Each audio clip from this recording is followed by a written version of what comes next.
제 말씀입니다. 요한복음 17장 19절부터 26절까지의 말씀, 저와 여러분이 한 절씩 같이 교독하겠습니다. 말씀을 함께 읽은 이후에 이상준 목사님께서 예수님의 기도라는 제목으로 하나님의 말씀을 증거해 주시겠습니다. 제가 먼저 읽습니다. 19절입니다. 그들을 위해 내가 나를 거룩하게 하는 것은 그들도 진리로 거룩하게 하려는 것입니다. 내 기도는 이 사람들만을 위한 것이 아닙니다. 이 사람들이 전하는 말을 듣고 나를 믿는 사람들을 위해서도 기도합니다. 아버지여, 아버지께서 내 안에 계시고 내가 아버지 안에 있는 것 같이 그들도 모두 하나가 되게 하시고 그들도 우리 안에 있게 해 아버지께서 나를 보내셨다는 것을 세상이 믿게 하소서. 아버지께서 내게 주신 영광을 내가 그들에게 주었습니다. 이것은 우리가 하나인 것 같이 그들도 하나가 되게 하려는 것입니다. 내가 그들 안에 있고 아버지께서 내 안에 계신 것은 그들이 완전히 하나가 되게 하려는 것입니다. 그것은 또 아버지께서 나를 보내신 것과 아버지께서 나를 사랑하신 것처럼 그들도 사랑하셨다는 것을 세상이 알게 하려는 것입니다. 아버지여, 내게 주신 사람들이 내가 있는 곳에 나와 함께 있어 내 영광, 곧 아버지께서 세상이 창조되기 전부터 나를 사랑하셔서 내게 주신 영광을 그들도 보게 하소서. 의로우신 아버지여, 세상은 아버지를 알지 못하지만 나는 아버지를 알며 이 사람들도 아버지께서 나를 보내신 것을 알고 있습니다. 나는 그들에게 아버지를 알렸고 또 앞으로도 계속 아버지를 알게 해 나를 사랑하신 아버지의 그 사랑이 그들 안에 있고 나도 그들 안에 있게 할 것입니다. 아멘.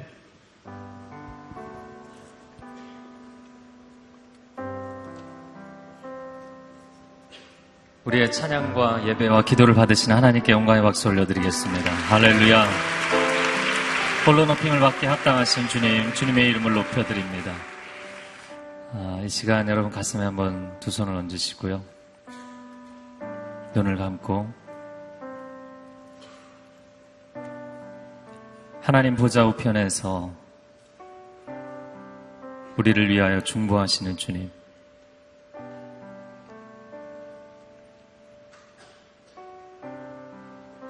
우리의 많은 기도를 주님 앞에 올려드렸지만 이제 이날 이 저녁에 우리를 향한 주님의 기도를 듣기 원합니다. 우리를 향한 그 주님의 마음을 알기 원합니다. 우리의 많은 간구와 기도 가운데 어리석은 것, 세상적인 것, 인간적인 것들은 제하여지고 오직 아버지의 뜻에 합당한 것은 이루어질 줄로 믿습니다. 우리를 위해서 주께서 중보하며 기도하시는 이 기도는 아버지의 뜻에 합당하기 때문에 온전하게 이루어질 줄로 믿습니다. 그날 우리의 눈으로 보게 하여 주옵소서. 그날 우리의 영으로 알게 하여 주옵소서. 그날 우리가 세상을 향해 선포하게 하여 주옵소서. 말씀으로, 영광으로, 사랑으로 임하시는 주님을 신뢰하고 찬양하며 예수 그리스도의 이름으로 기도합니다. 아멘. 우리 다시 한번 하나님께 영광의 박수 올려드리겠습니다. 할렐루야. 아멘.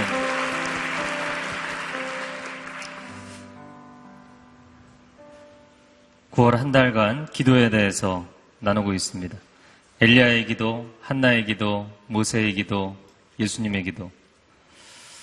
앞에 셋은 사람의 기도예요. 근데 마지막 예수님의 기도를 왜 끼워 넣는지 저는 시키는 대로 그냥 하는 거거든요. 네. 제가 약간 갸우뚱했었어요. 오늘 말씀을 함께 묵상하는 가운데 하나님 주신 마음들을 나누기를 원합니다.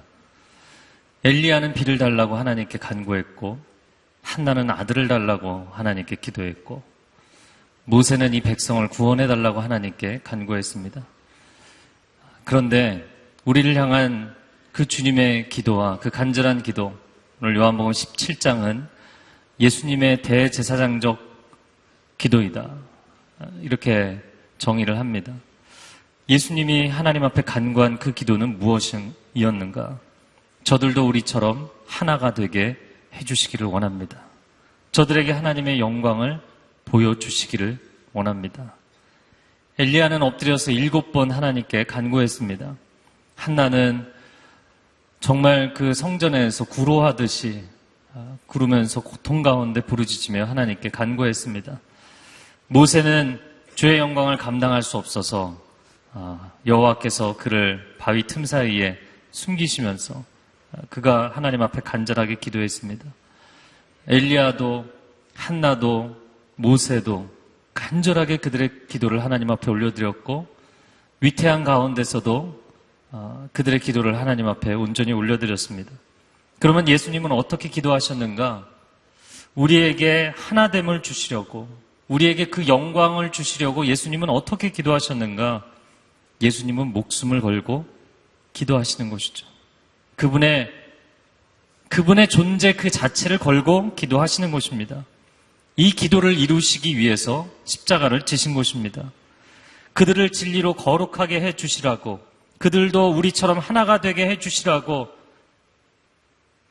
창세전에 사랑하셔서 주신 영광을 그들에게 보여주시라고 기도했지만 결국에 25절과 26절에 이야기하는 아버지를 알게 해주시면 좋겠습니다.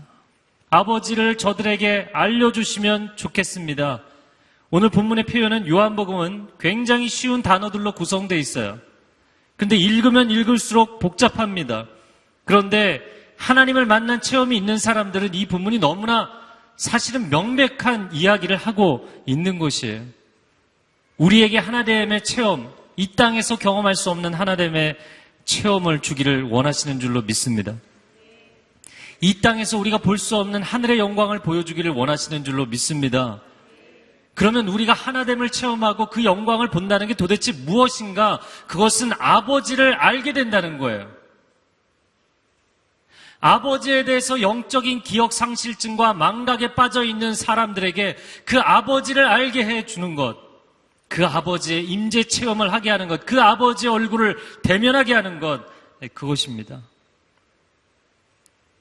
아버지께서 나를 그들에게 선물로 주셨는데, 저에게 아니에요, 예수님.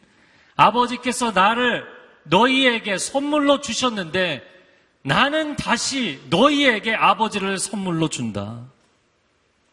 이야기하는 것입니다. 창조주를 피조물에게 선물로 주는 것입니다. 완전하신 창조주가 망가진 피조물에게 선물이 되는 것이에요.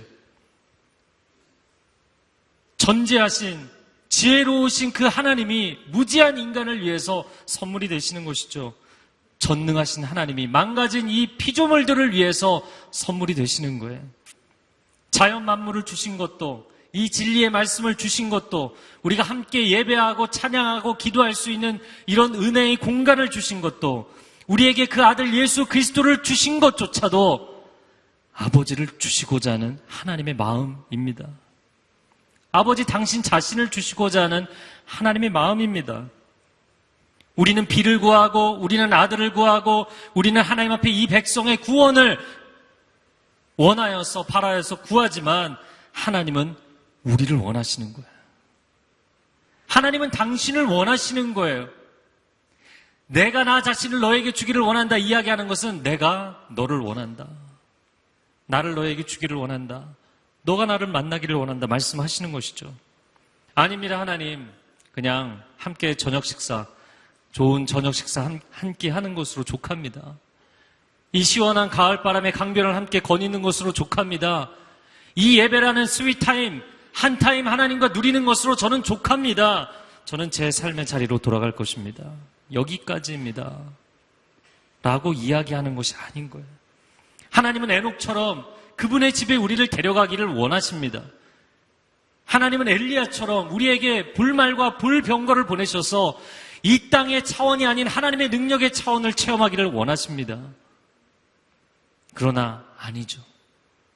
저는 땅이 좋고 저는 땅에 있는 것이 즐겁고 아직도 여기서 누려야 될 것이 너무나 많고 여기 사는 것이 너무나 즐겁고 재미있고 그리고 이곳에서의 영광이 저는 더 좋습니다. 이야기하는 것이죠. 그러면 여러분에게 반문합니다. 예수님이 우리에게 우리의 인생을 빛나게 해줄 액세서리 몇 개를 얹어주기 위해서 십자가를 지셨냐고요. 예수님의 생명의 밸류가, 예수님의 생명의 가치가 그 정도를 위해서 버려질 수 있는 것이냐고요. 그분은 온 세상 만물을 창조하신 분이시죠. 예수님이 우리에게 세상 자랑과 명예와 권력과 쾌락을 주시기 위해서 십자가 위에서 자기 생명을 바치셔야 했는가? 아니요, 그것은 등가가 될 수가 없습니다. 그것은 합당한 가치가 될 수가 없습니다. 요한복음 17장 예수님의 대제사장적인 기도, 대제사장이시면서도 직접 그 제사장이 바치는 희생양이 되신 분, 그분이 간절히 원하신 것이 무엇인가? 예수님이 그렇게까지 목숨을 걸고 중매하시면서 우리에게 주시려고 한 것이 무엇인가? 너희에게 하나님을 아는 지식을 주기를 원한다. 노인과 하나님을 안다는 것은 그냥 지식으로 아는 것이 아니라 그분을 만나는 것이죠. 그분을 너희가 만났으면 좋겠다. 너를 창조하신 하나님을 알았으면 좋겠다. 너를 사랑하시는 하나님을 만났으면 좋겠다. 너를 영화롭게 하기 원하시는 그 하나님을 너가 깊이 체험했으면 좋겠다. 너를 이토록 포기하지 못하시고 오랜 세월, 오랜 역사의 시간 동안 스토킹하고 계시는 그분을, 이제는 그분을 너의 인생의 유일한 목적으로 받아들였으면 좋겠다. 여러분, 만약에 물론 중매는 좋은 일이지만, 할렐루야, 서로 좋은 일을 하세요. 중매는 좋은 일이지만 만약에 목숨을 걸고 해야 된다면, 이 두 사람이 잘 되기 위해서 내가 목숨을 걸어야 된다면, 내가 죽어야 한다면 그 중매를 서겠냐고요. 나도 결혼해야 되는데. 자, 예수님 자신은, 물론 영화에서는 드라마에서는 그런 얘기들이 있어요. 그런 상황 설정이 있습니다. 우리의 인생의 상황에도 그런 설정이 있어요. 내가 사랑하는 친구, 내가 정말 축복하고 싶은 그 친구의 행복을 위해서 나는 사실은 내가 저 사람 좋아하지만 내가 내려놓고 이 둘이 잘 되도록 해주고 싶다. 굉장히 가슴 아픈 얘기죠. 예수님은 어떤 케이스일까요? 예수님 가슴 아픈 케이스인가요? 아니라는 거예요. 제가 지금 결론을 다 이야기하고 있어요, 오늘 본문에. 예수님은 그 아버지와 영원 전부터 영광스러운 사랑의 관계셨어요. 할렐루야. 그 사랑이 무엇인지를 아시는 분이세요. 그 사랑이 얼마나 놀라운지, 그 사랑이 얼마나 영화로운지를 알고 계시는 분이세요. 내가 누렸던 이 사랑과 이 영광을 너희도 알기를 원한다. 예수님의 마음이, 예수님은 불행한 중매장의 역할을 하시고자 하는 것이 아닙니다. 예수님이 오늘 19절부터 26절까지 하시는 일관된 말씀이죠. 19절에 그들을 위해 내가 나를 거룩하게 하는 것은 그들도 진리로 거룩하게 하려는 것입니다. 15절에, 사실 이 19절의 말씀은 여러분 성경에도 단락에 나눠져 있는 분들 보시면 알겠지만, 사실 19절은 오늘 이 대제사장적인 기도가 예수님 자신을 위한 기도, 첫 번째 파트, 두 번째 파트는 제자들을 위한 기도, 세 번째 파트가 믿는 이들을 위한 기도예요. 이 제자들을 위한 기도의 마지막 부분 19절이에요. 저는 그냥 본문을 주시는 대로 순종해서 전하고 있어요. 별로 즐거워하지 않으시네요. 19절부터 저에게 주셨는데 19절의 말씀에 뭐라고 되어 있냐면, 내가 나를 거룩하게 하는 것은, 지금 예수님의 말씀이에요. 내가 나를 거룩하게 유지하는 것은 그들도 진리로 거룩하게 하려는 것입니다. 계속해서 쭉 하셨던 말씀이 이것입니다. 15절 하반절에 악한 자로부터 그들을 보호해 달라는 것입니다. 하나님, 내가 나에게 주신 헌신된 이 사람들, 이 제자들을 위해서 하나님 앞에 간구하는데, 그것은 이 제자들을 악한 자에게서, 원수에게서, 마귀에게서, 사단에게서, 거짓의 아비에게서, 저주와 사망의 권세를 쥐고 있는 자에게서 하나님 보호해 달라는 것입니다. 주기도문에서 예수님 말씀하셨죠. 다만 악에서 구하옵소서. 다만 악에서 구하옵소서. 그러면 해답은 무엇인가? 악한 자에게서, 이 악에서 우리를 지켜주시고 보호해 주시는 하나님의 키워드, 예수님이 우리에게 제시해 주신 키워드는 거룩이에요. 나를 그냥 무조건 감싸 안아주시고, 무조건 내 입장에서 나를 변호해 주시고, 내가 잘못해도 두둔해 주시고, 내가 위기에 처하면 능력으로, 기적으로 나를 건져주시고, 아니요, 이 모든 것을 넘어서서 당신이 악으로부터 보호될 수 있는 예수님이 제시하신 키워드는 거룩입니다. 거룩할지어다. 거룩할지어다. 거룩한 자는 악으로부터 보호를 받을 것입니다. 거룩한 자는 악한 자로부터 보호를 받을 것입니다. 이것이 성경이 이야기하는 것입니다. 그럼 거룩이란 무엇인가? 거룩이란 죄가 없는 정결한 상태를 이야기합니다. 거룩은 죄가 없는 상태예요. 왜 악으로부터 내가 보호를 받으려면 죄가 없어야 하는가? 악의 근원인 그가 내 주위를 우는 사자처럼 빙빙 돌죠. 그리고 나를 삼키려고 해요. 그런데 마치 성을 뚫고 들어오려는 자가 제대로 방비를 하지 않고 무너져 있는 성벽이 있다면 여러분, 높은 성벽을 타고 들어오지 않겠죠. 무너진 부분을 타고 들어오는 것입니다. 이것은 마치 자석과 같아서 이 악과 이 더러운 악한 영과 내 안에 있는 이 죄의 뿌리가 이게 자석처럼 붙게 돼 있어요. 자석처럼 붙게 돼 있어요. 전쟁사에 보면 이 내부에 반역자가 생겨서 길을 알려주고 그 성이 무너질 수 있도록 길을 터주는 역할을 하는 사람들이 항상 있었죠. 여러분, 여러분의 인생에 여러분이 악으로부터 보호를 받지 못하도록 만드는 것이 있는데 그것은 여러분 안에 있는 죄의 문제예요. 그 죄로부터 정결케 되는 거룩이 우리 안에 있어야만 우리는 악으로부터 보호를 받는 것입니다. 거룩하신 예수님이라고 우리가 부르는 것은 예수님은 죄가 없으신 의로우신 분인 줄로 믿습니다. 그래서 그 예수님께서 그분의 보혈로 죄로 인해 망가져 있는 우리의 상태를 죄로 인해서 망가지기 이전의 상태로 돌려놓으시는 거예요. 우리가 상처로 인해서 깨어지기 이전의 상태로 우리를 돌려놓으시는 거예요. 그것은 우리가 처음 어떻게 온전한 존재가 되었는가 이야기해 주는 것이죠. 할렐루야. 자, 그런데 오늘 본문에 보면, 자, 그러면 죄의 문제를 해결하는 것이 거룩인데 그 거룩은 어떻게 성취될 수 있는가? 19절 하반절에 무엇으로 거룩하게 된다고요? 네. 너무 쉬운 건 크게 얘기해 주세요. 뭐라고요? 진리로 거룩해 되는 줄로 믿습니다. 진리를 알지니 진리가 너희를 자유케 하리라. 무엇으로부터의 자유죠? 자유라는 것은 무엇으로부터의 자유예요. 그럼 무엇으로부터의 자유인가? 죄로부터의 자유입니다. 악의 아비로부터의 자유입니다. 거짓의 아비로부터의 자유입니다. 할렐루야. 하나님은 진리의 아버지이시죠. 예수님은 진리의 말씀이십니다. 말씀이 육신이 되어 우리 가운데 임하시니, 우리 가운데 거하시니 우리가 그 영광을 보니 아버지의 독생자의 영광이요 은혜와 진리가 충만하시더라. 예수 그리스도는 진리의 말씀이시고 하나님은 진리의 아버지이십니다. 성령님은 진리의 영이신 줄로 믿습니다. 진리의 아버지이신 하나님께서 우리를 자유케 하십니다. 진리의 실행자이신 예수님께서 우리를 죄로부터 씻어 주십니다.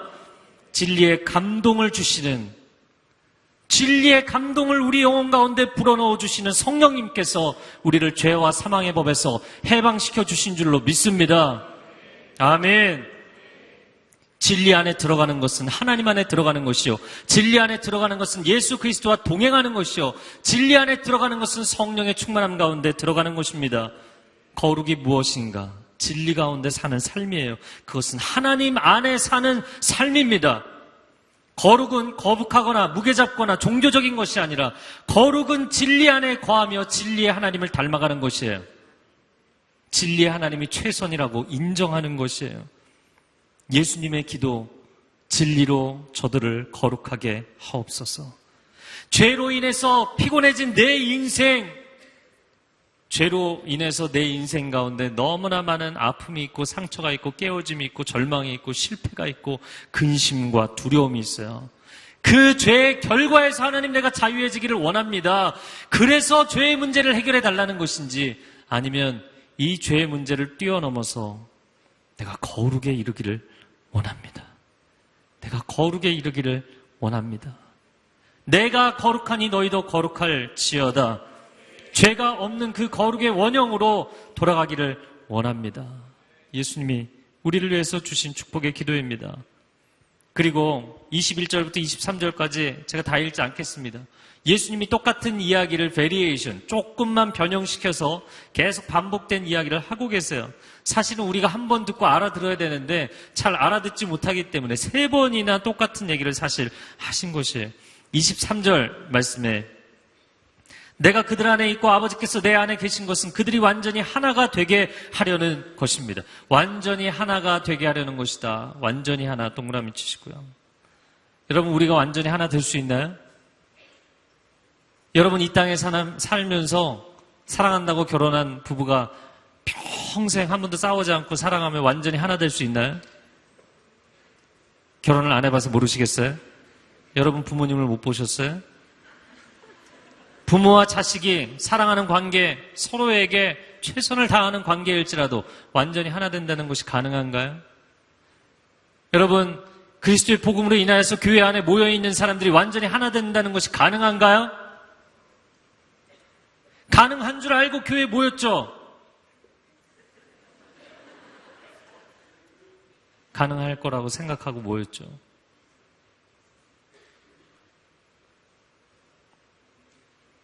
여러분, 이건 인간이 이 세상에 살면서 도저히 해낼 수 없는 거예요. 완전히 하나 된다. 지금 예수님 표현입니다. 완전히 하나가 되게 해달라고. 완전히 하나가.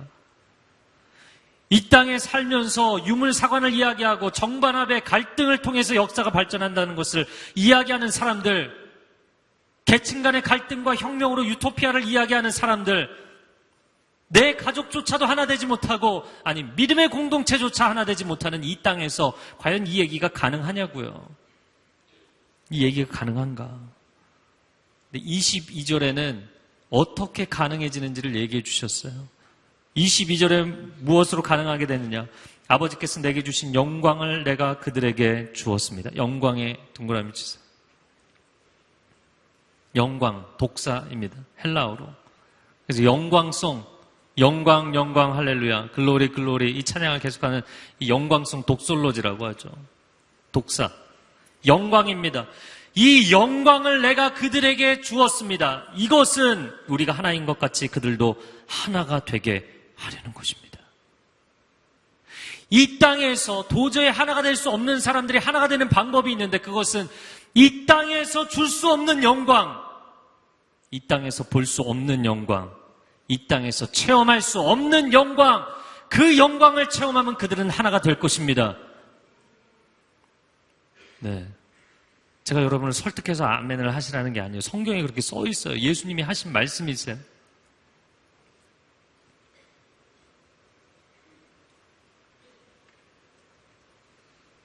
네. 여러분이 반응이 없어서 갑자기 놓쳤어요.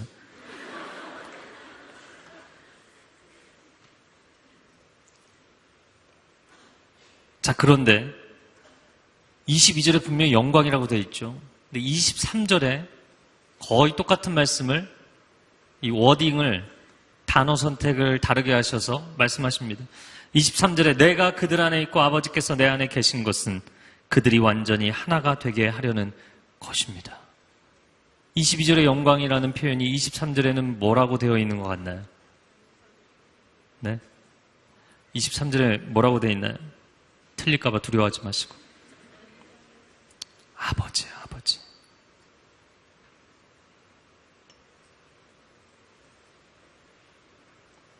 이 영광은 아버지의 영광이에요.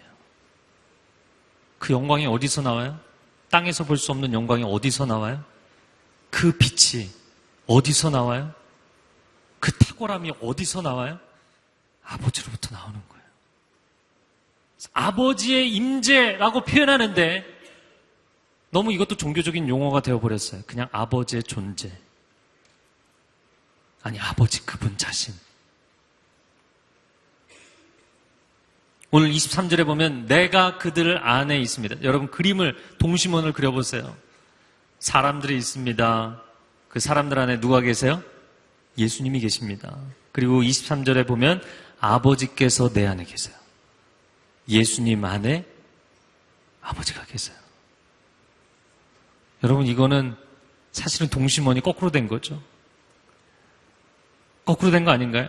아버지 안에 아들이 계시고 그 아들이 진리의 실행으로 세상 만물을 창조하셨으니 그 안에 인간이 있죠. 그런데 사람들이 그 아버지를 버리고 떠났어요. 사실 갈 수 없죠. 여러분 우리가 수학에서 집합 공부했지만 갑자기 왜 집합 얘기를 하고 있나요? 집합 배웠지만 여러분 하나님이 온 우주 만물보다 크신 분이에요. 그러면 그분 안에 존재하는 존재가 그분을 떠나서 다른 곳에 존재할 수 없어요. 존재 불능이에요. 그렇기 때문에 아버지를 떠난 인생들은 허무할 수밖에 없어요. 그건 허무한 인생이에요. 아버지 안을 떠났기 때문에. 그래서 그 인간을 변화시키기 위해서 그 인간이 도저히 다다를 수 없는 그 하나됨의 자리까지 이끌어 가시기 위해서 아들을 주셨어요. 그 아들을 사람들 안에 주시고, 근데 그 아들 안에 누가 계세요? 아버지가 계신 거예요. 그러니까 아들을 주셨다는 것은 사실은 아버지를 주신 것입니다. 할렐루야. 내가 곧 길이요 진리요 생명이니 나로 말미암지 않고는 아버지께로 올 자가 없느니라. 예수님 안에 아버지가 계시기 때문에, 아니 예수님 그분이 아버지이시기 때문에 나와 아버지는 하나이니라. 그분을 우리에게 주심으로 아버지를 만나게 해주신 거예요. 저는 오늘 24절 말씀을 보고 너무나 충격을 받았어요. 하나님이 내게 이 말씀을 묵상하라고, 이 말씀을 전하기 이전에 이 말씀을 너가 깊이 묵상하라고 저에게 이 말씀을 주셨어요. 너무나 감사합니다. 아버지여, 아버지께서 내게 주신 사람들이 내가 있는 곳에 나와 함께 있어. 내가 있는 곳에 나와 함께 있어가 무슨 얘기인가요? 너희가 장차 내가 어디로 갈지 안다. 제자들은 몰랐잖아요. 근데 예수님은 어디로 가세요? 네, 아버지 집으로 가시는 거죠. 저 천국으로 가십니다. 내가 있는 곳에 이들이 나와 장차 함께 있어서 그 다음 내 영광을 그들도 보게 해주소서. 근데 그 영광이 무엇이냐면 24절에 곧 아버지께서 세상이 창조되기 전부터 나를 사랑하셔서 내게 주신 영광이에요. 여러분 상상이 되세요? 상상이 되세요? 이건 상상이 될 수 없는 것이에요. 하나님의 아들이 참 멋있다. 하나님의 아들이 참 훌륭하다. 하나님의 아들이 참 빛난다. 그 정도 수준을 이야기하는 것이 아니고요.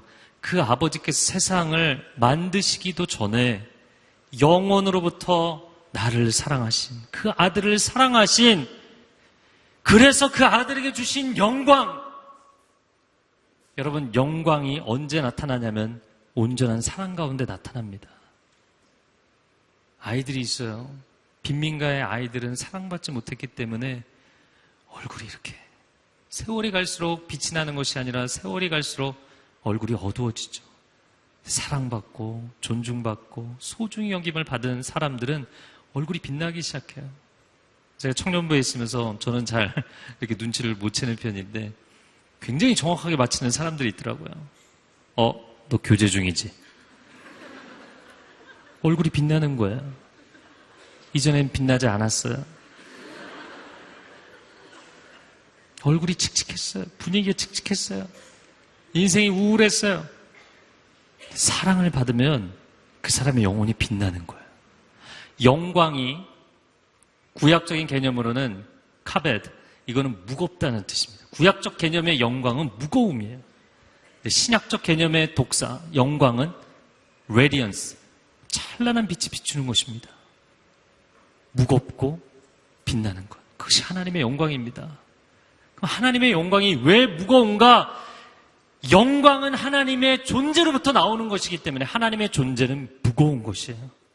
하나님의 존재는 무거운 것입니다. 여러분, 다윗의 장막이라는 책이 있어요. 정말 좋은 책입니다. 제가 번역을 해서가 아니라 정말 좋은 책입니다. 근데 그 책에 보면 이 영광에 대해서 표현을 하는데 자기 친구 가운데 거구가 있는 거예요. 어마어마한, 웬만한 가구로는 그 몸무게를 지탱할 수 없는. 근데 그 친구가 어느 날 문 앞에 와서 인사를 하는 거예요. 웰컴, 들어오라고. 근데 그 친구가 워낙에 자기가 육중한 걸 아니까 그러면 이렇게 집안의 가구를 보고 자기의 무게를 감당할 수 있는 게 있는지 없는지를 보는 거죠.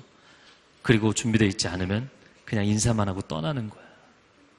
그래서 하나님의 비지테이션, 하나님의 방문을 원하는 것이냐, 아니면 하나님의 헤비테이션, 하나님의 거주를 원하는 것이냐. 그 책에서 이야기하면서 하나님의 영광이 우리 가운데 임하면 너무나 무겁기 때문에 사람의 영혼을 완전히 짓눌러서 죄와 어둠과 거짓과 이 모든 악함은 다 빠져나가게 하신다는 거예요. 할렐루야. 하나님의 영광 앞에서 이것을 그냥 붙들고 있을 수 있는 사람이 없다는 거예요.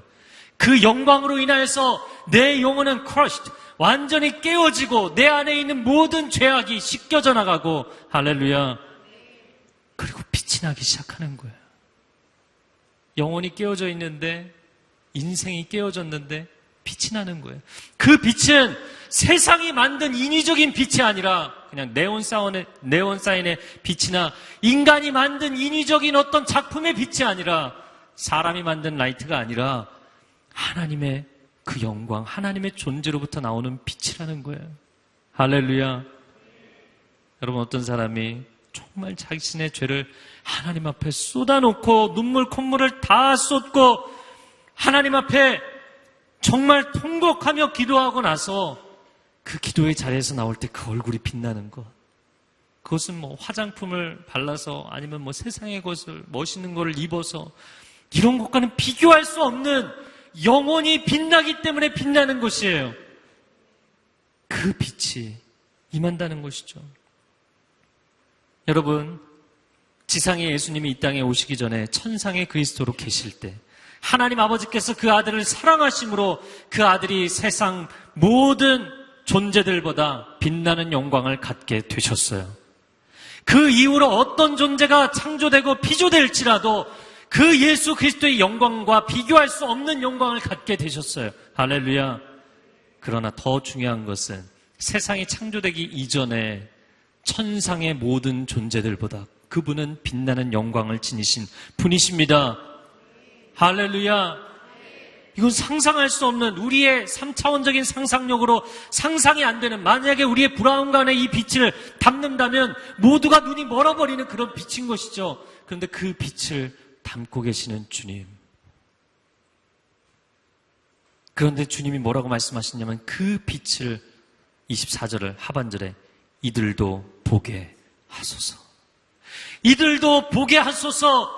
그 영광의 찬란한 빛을 봄으로 인하여서 육신의 눈이 멀고 세상에 빛나는 것 더 이상 빛나는 것으로 보이지 않고 세상의 자랑스러운 것, 세상의 탐욕스러운 것, 세상이 자랑하는 것, 이거 다 소용없어 보이고, 여러분, 이거 다 소용없어 보이는 거예요. 아버지께서 나를 사랑하셔서 나를 사랑함으로 주셨던 그 아들이 그 아버지의 온전한 사랑으로 인해서 빛났던 그 영광을 이들도 보게 하소서. 여러분, 이 영광을 언제 본다고요? 우리가 천국에 가서 영원히 주님과 함께 왕노릇을 할 때 우리는 그 영광을 보게 될 것입니다. 해도 달도 필요 없는 아버지와 그 어린 양 예수 그리스도의 얼굴 빛으로 찬란한 그곳에서 우리는 그 빛을 보게 될 것입니다. 그 예수님의 기도가 아버지의 마음에 합하다는 것은 예수님의 소원이 하나님 아버지의 소원이라는 것이죠. 당신이 하나님을 진정으로 알기를 원하시는 거예요. 제가 이 본문을 묵상하다 그런 생각이 났어요. 신대원 때 제가 아주 좋아하던 수업이 있었어요. 그거는 성 어거스틴에 대해서 가르쳐 주셨던 선한용 교수님 수업이었어요. 어거스틴의 참회록이라는 책이 많이 나와 있죠. Confessions. 근데 이 참회록은 사실은 틀린 번역입니다. 이거는 제가 한 얘기가 아니라 선 교수님이 얘기해 주신 이야기예요. Confessions가 여러 가지 고백들을 담아놓은 것이기 때문에 참회의 고백도 있지만 은혜의 고백도 있고 다양한 고백이 담겨 있는 것이기 때문에 참회록이라고 이야기하기보다는 고백록이라고 이야기를 해야 한다. 그래서 선한용 교수님이 번역하신 고백록이 있어요. 할렐루야. 정말 좋은 책이에요. 어거스틴이, 이분이 수업 시간에 이런 질문하셨어요. 어거스틴이 말한 내 안에 하나님의 체험. 이 사람은 바깥 세상에 나가서 우주에 나가서 내가 하나님을 체험하는 것이 아니라 내 안 깊은 곳으로 들어가서 그분의 임재를 체험한다. 이렇게 고백했거든요. 어거스틴이 말한 하나님 체험이 뭐라고 생각하느냐? 아무도 대답을 못하는, 제가 손을 들었어요. 저는 수업 시간에 손 드는 학생은 아닙니다. 갑자기 손을 들었어요. 너무나 확신이 있었기 때문에. 제가 대답했어요. 교수님, 그것은 존재적 합일입니다. 교수님 갑자기 이렇게 이야기를 하시더라고요. 존재적 합일? 그럼 하나님의 존재와 너의 존재가 합일되면 너가 하나님이란 얘기니? 그건 아니지. 그 다음 순간 온 교실이 웃음바다가 됐어요. 다 전도사님들이신데 저만 비성경적인 사람이 되었어요. 그래서 제가 그 다음 얘기를 못해서 그런데 사실은 저는 요한복음에서 요한이 이야기하는 끊임없는 하나됨에 대한 이야기를 하고 있는 거예요. 저는 뭐 신학적으로 설명하는 것은 아니에요. 근데 놀라운 것은 예수님이 아버지와 하나인 것처럼 저들도 하나가 되게 해주십시오. 이런 하나됨이 인간에게 어떻게 있냐고요. 이거는 신적인 합의를 이야기하는 것입니다. 이것은 있을 수 없는 일이라고요. 처음에 이야기했지만. 그런데 하나님이 죄인인 인간, 망가진 인생, 더러운 존재들을 그렇게 완전히 하나가 되도록, 너무나 허깅을 세게 하면 야 으스러지겠다 이야기하잖아요. 그 정도가 아니라 완전히 그냥 하나가 되도록 우리를 끌어안으셨어요. 어떻게 이런 일이 가능하냐고요. 이것은 정말 첫 열매 맏아들 되시는 예수님처럼 우리를 그분의 사랑받는 자녀로 만드시겠다는 거예요. 예수님이 받았던 사랑, 아니 예수님이 받았던 사랑에 준하는 세컨더리한 그 다음 레벨의 사랑을 내가 너희에게 주겠다를 이야기하는 것이 아니라는 거예요. 세상이 존재하기도 전에, 아니 세상이 타락하기도 전에, 세상이 이 땅에 있다고 불려지기도 전에 그 아들을 사랑하셨던 그 사랑을 우리에게 주기를 원하시고, 그 사랑으로 그 아들이 빛났던 그 영광을 내게 주기를 원하시는 하나님. 하나님은 거룩하지 않은 자를 자녀 삼을 수가 없습니다. 하나님은 사랑하지 않는 자를 사랑한다고 거짓말을 하실 수가 없습니다. 하나님은 영광스럽지 않은 자를 품에 안으실 수 없으신 거룩하신 하나님이세요. 그런데 하나가 된다는 거예요. 아버지와 내가, 아버지와 그 아들이 하나인 것처럼, 아버지가 그 아들을 그렇게 사랑하신 것처럼, 아버지가 그 아들에게 그 놀라운 영광을 주신 것처럼 당신을 사랑하고 계시고 당신에게 그 영광을 주기를 원하신다는 거예요. 자, 다시 이야기합니다. 선 교수님이 그건 틀렸다고 얘기했잖아요. 지금 제가 틀린 거를 맞다고 계속 주장하고 있잖아요. 제가 이야기하는 것이 힌두교의 범신론을 이야기하는 게 아니에요. 이 범신론은 이런 것이죠. 물방울 하나를 바다에 떨어뜨리면 물방울이 곧 바다요, 바다가 곧 물방울이니라. 이렇게 이야기하는 거예요. 범아일체 사상.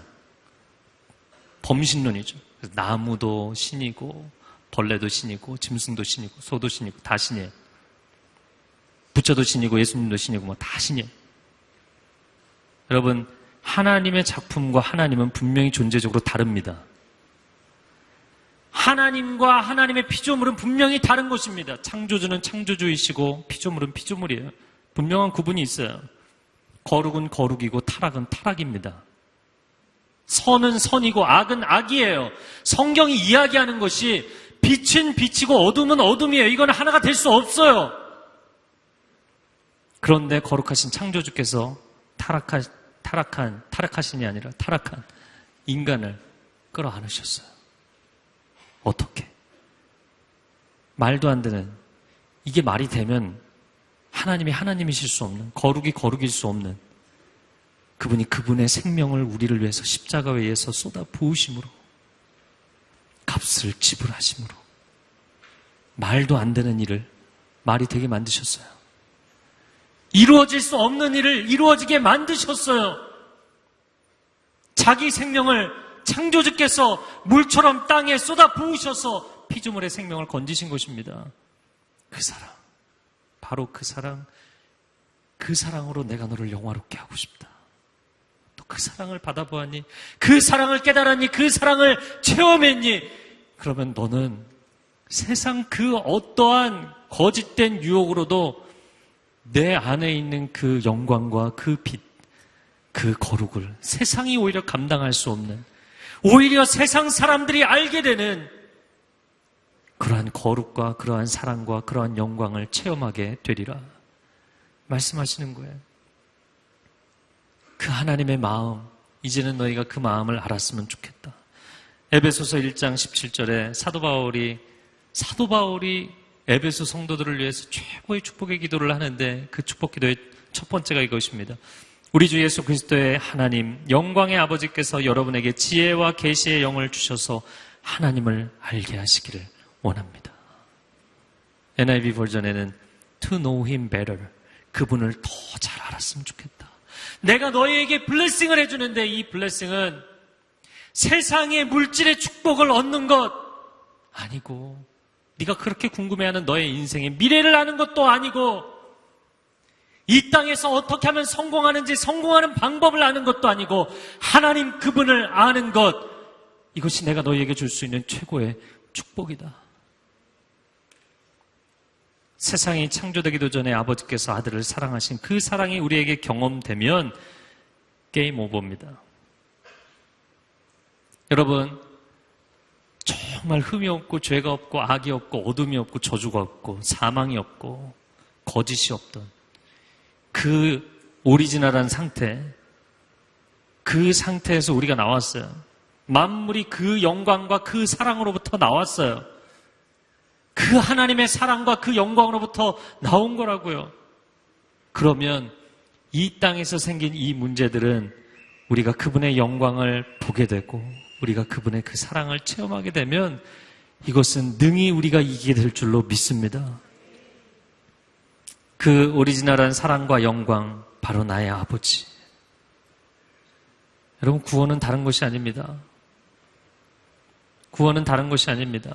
이미 우리가 요한복음 17장 앞부분에 보면 영생은 유일하신 참 하나님과 그의 보내신 자 예수 그리스도를 아는 것이다.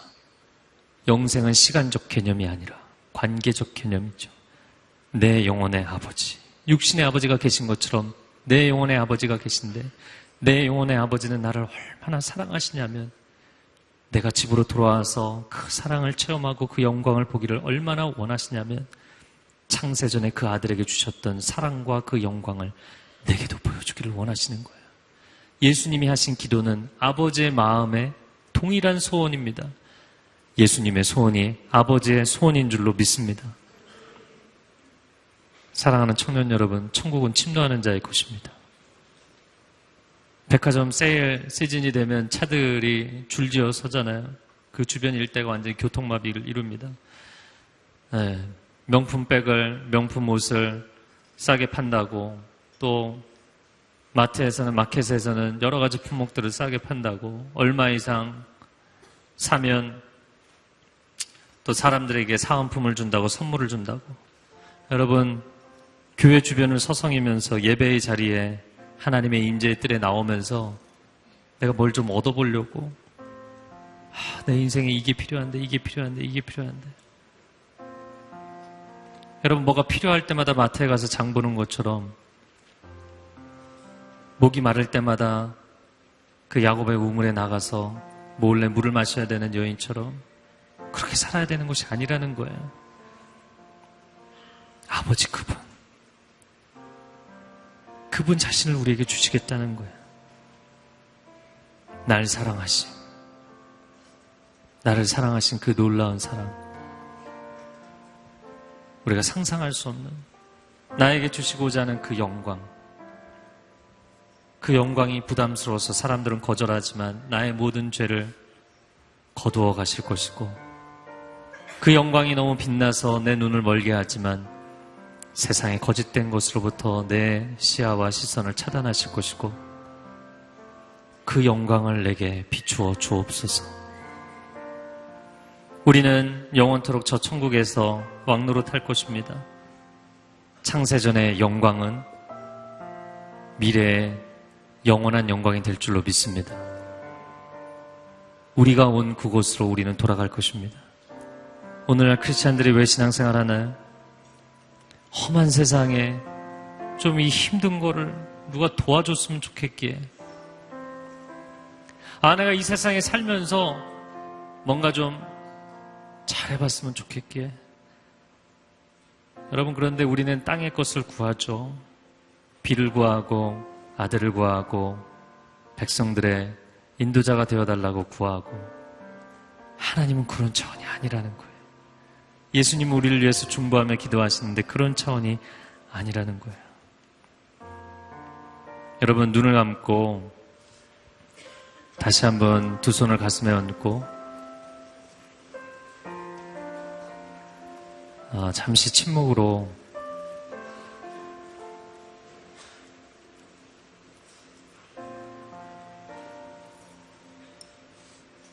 하나님, 내가 이 땅을 살면서 너무나 힘든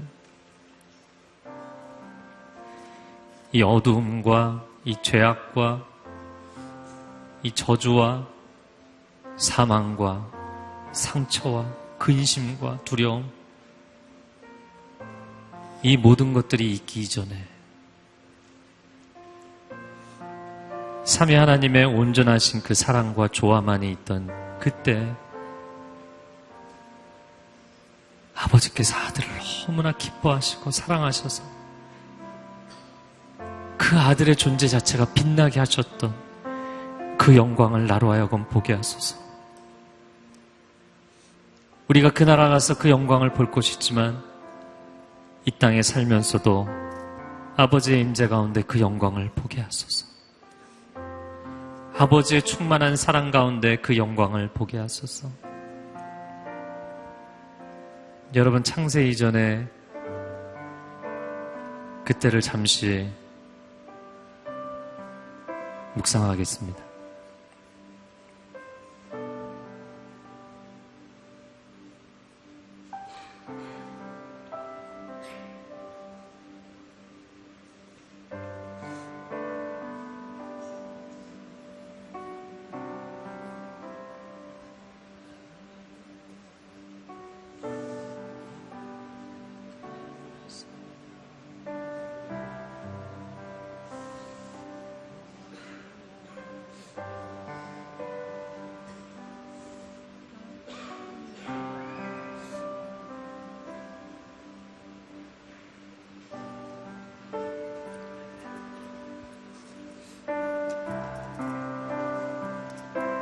하나님 아버지의 온 우주를 품고도 넉넉함과 남음이 있는 그 아버지의 품으로, 그 사랑과 영광의 품으로 우리를 안아주옵소서. 너무나 지쳐있고 깨어져 있고 영혼을 바라보기에는 너무나 미천해지고 빛이 바랜 우리의 영혼을 주의 그 품에 안아 주옵소서.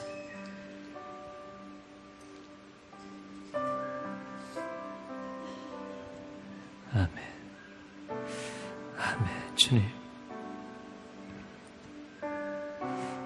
아멘. 아멘. 주님.